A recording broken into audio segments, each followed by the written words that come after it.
सांख्य योग और कर्म योग के भेद।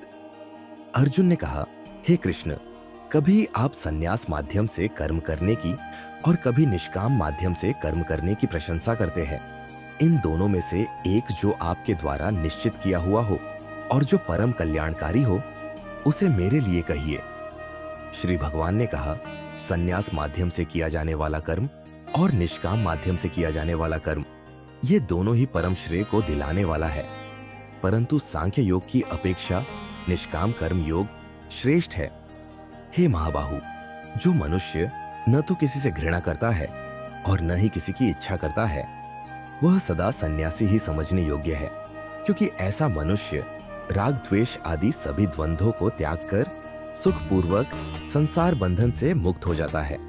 अल्पज्ञानी मनुष्य ही सांख्य योग और निष्काम कर्म योग को अलग अलग समझते हैं, न कि पूर्ण विद्वान मनुष्य, क्योंकि दोनों में से एक में भी अच्छी प्रकार से स्थित पुरुष दोनों के फल रूप परम सिद्धि को प्राप्त होता है।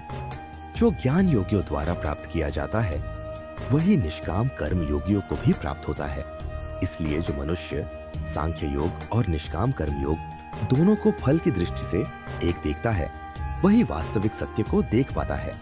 हे महाबाहु, निष्काम कर्म योग के आचरण के बिना सर्वस्व का त्याग दुख का कारण होता है, और भगवान के किसी भी एक स्वरूप को मन में धारण करने वाला निष्काम कर्म योगी परब्रह्म परमात्मा को शीघ्र प्राप्त हो जाता है।